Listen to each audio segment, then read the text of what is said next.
It's not procrastinating if you leave every single thing to the last minute, is it?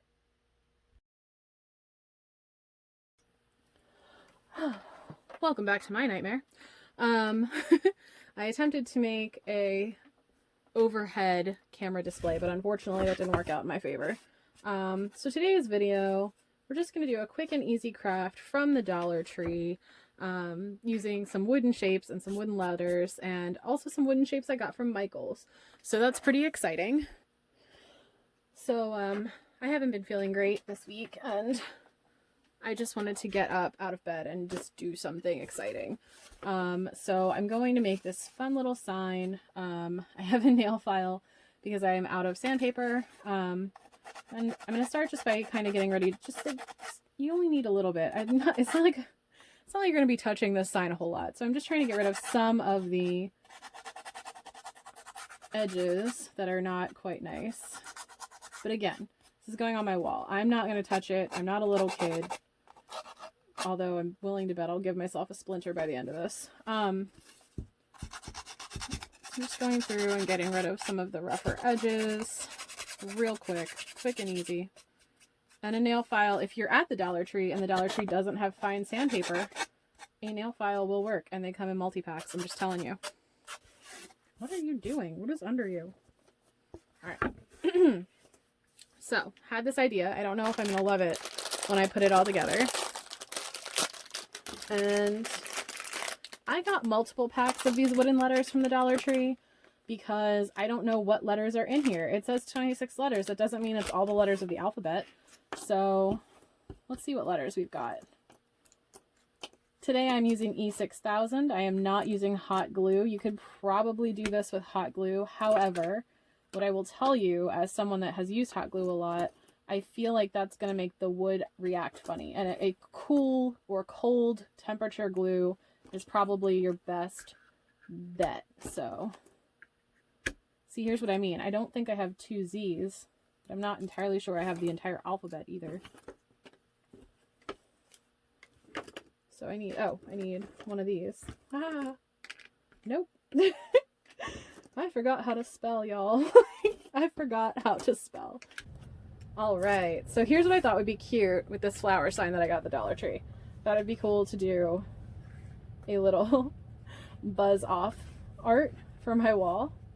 I don't really care if this is like perfectly centered. You're gonna learn that about a lot of my crafts. I don't care if it looks super good. I'm in my basement having fun. I don't care if it's like gonna be perfect.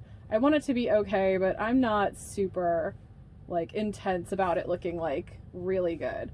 But anyway, I thought it'd be cute to do like a buzz off. And then I remembered I had these shapes that I got at Michael's. And I got them because when I was little, they were my favorite shapes to make jewelry out of. I thought like I would make like earrings and flowers, and like I love to play. I could sit and play with these wooden shapes forever.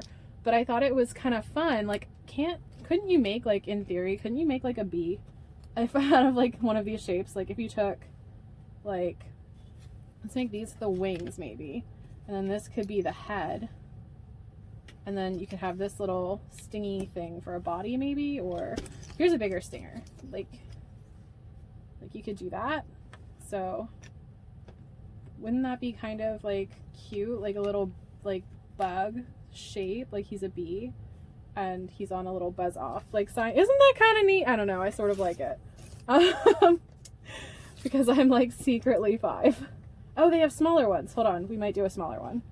Let's keep the parts for the big one just in case. Not ruling that out, but we also have a little guy, so we might do a little guy might be cuter. So like let's do this. It's a little guy here. Oh man, I just had an idea. We might be whipping out the glue gun for this. That's way cuter. Okay, we got to go with the little one. The little one is cuter. We may even do 2 little ones. So let's just keep out some shapes for the little one in case. But yeah, I used to go, so you can get these shapes in, I think, usually the children's section of like Michael's, or it used to be called AC Moore, but they got bought. I think they went out of business. So, but you can go in the kids section and get these wooden circles and stuff. they're really cool if you like painted jewelry, if you like to make like wooden flowers. They're just really neat shapes to play with. I used to spend hours as a kid just playing with them. So maybe I will take back what I said about the E6000 and we might whip out the hot glue gun. Okay, I'm back with my hot glue gun, which is currently warming up.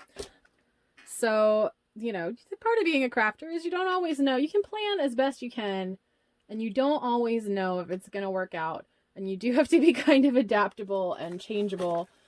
But I'm waiting for my glue gun to warm up. We've got our bees waiting. And I'm going to keep my little thing separate. I think the first thing we're going to do is we're going to assemble the bees.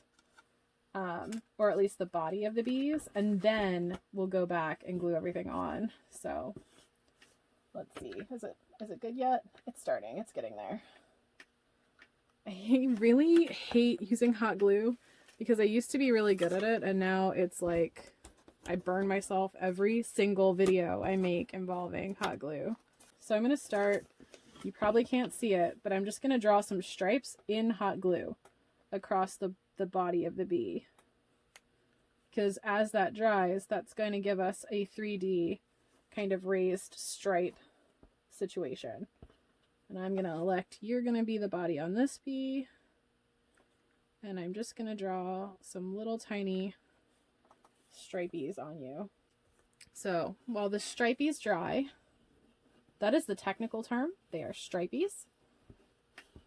That's how that works. And then also you get these strings. I really, really hate hot glue. Like I really do. And I actually, since we are painting this, I actually am going to go ahead and remove the twine. I don't know if you can see me doing that because I keep doing things off camera in these videos, but I'm removing the twine. So you'll notice that your stripes are set when they start getting opaque. You know, they're no longer see-through, so you can kind of touch them. Now I liked how we had one down there. And also the strings. Why are there so many strings? All right, so I'm going to put this little bee right here. Peel the freaking strings off. And then I'm going to position the wings, I think. If I position the wings, right, and then position the head, it'll look better, right? And since I'm painting them all one color and it's going to be very monochrome, most of this glue is going to be covered with something else. So it's not really going to matter that you can see that a whole lot. I can't find a stick to smooth that out because I wasn't planning on using hot glue. Here we go. Just to get the glue boogers off. And then this is where the bee is going. Here's his little head. Here you go. Okay. I was totally not planning on doing that, and I think that's precious. That's adorable. I was mostly inspired by this, I think it was an Instagram video. I want to say it was an Instagram video. Someone had done this in like a kid's room, and I thought it was really cute and very clever and actually looked very modern instead of like, you know, sometimes crafts with these letters can look a little cheesy. But the one that they did looked really nice.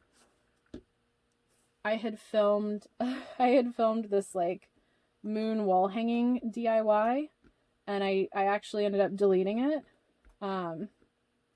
But during it, I think I burned my fingers because it didn't turn out very well. Like the actual project didn't turn out. So I'm like, I'm not posting that. But I burned my fingers so much in that video. I swore I would never work with hot glue again, and then here we are, working with hot glue again. Try and pick up all of those strings. You don't want them hanging off of your project. It's gonna look bad if you do. So far, that's what we've got. That's really cute. And I do think I want another little bee at the top. Some room for your other wing, pal.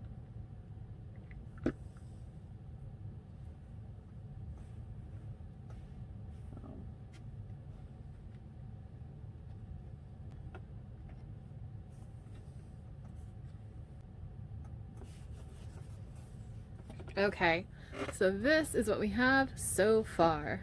Okay, so what I'm going to do is I'm going to first prime this with an acrylic chalk paint that I got from Walmart. It's not quite the same as regular chalk paint. I actually worked for a very long time in a consignment store in Philadelphia that was an Annie Sloan chalk paint distributor.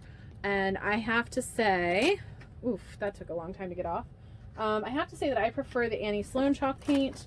It really does what it says it's going to do. This is a very good dupe though. So if you kind of don't have the money or don't want to spend the money, this is good for like small projects. I would not use it the way that Annie Sloan recommends using it. You can use the Annie Sloan paint on furniture, on upholstery, on lots of things. But it's very expensive, but it does what it says it's going to do. Whereas this is just kind of a knockoff. Like this is a cheap knockoff. But it works very well as a primer. So before I paint this, I'm going to prime it with this fake chalk paint because I want a good sealed base coat layer before I put on any additional paint. Now we just sit and let that base coat dry, and then we come back and figure out what color we want to paint it. And then while I wait for it to dry, it's been kind of hard because like everything on my wall is a very dark teal color. I have a lot of art that's dark teal. But honestly, I think I might use this rose color instead. I think that could end up being really pretty. And for the next 7 videos, since you know that I batch film these, you're just going to have to deal with the fact that I have ugly fingers now. So I don't know why people don't, all right, first off, I don't know why people don't like when people have like normal hands. Like they're not dirty. You can tell I clean my nails, but like people like seem to get upset with other DIYers that have like paint on their hands or like hairdressers with color on their hands. That just means they use their hands. Get over it. Like, I don't know. Like I get really weirded out by like, I'm like, this is a badge of honor. Okay, I survived a DIY project with hot glue. Like, leave me alone. But anyway, I think this really dusty rose color that I got at Michael's will be really pretty on this. So I think I'm going to break my teal habit and go for a more pinkish color.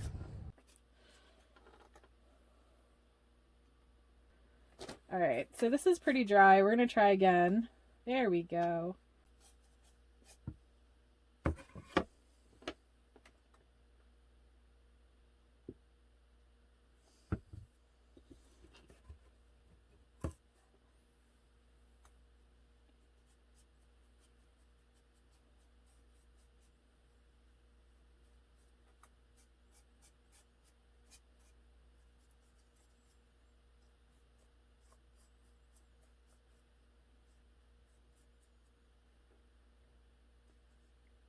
It's really important to just make sure you're filling in as many of the holes as possible.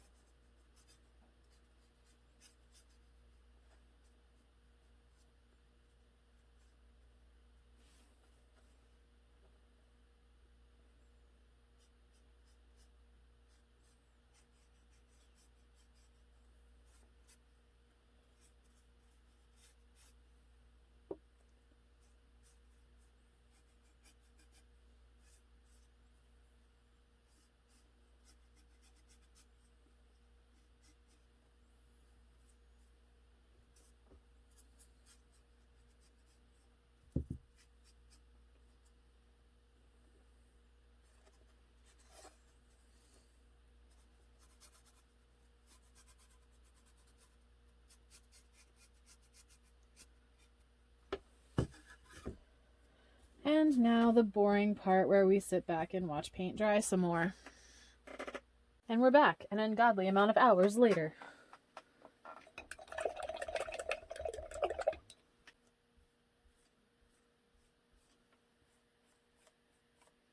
Just a little bit. There we go.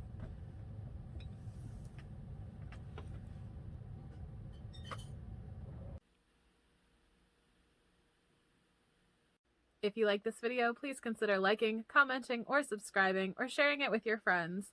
That way they too can learn how to light things on fire.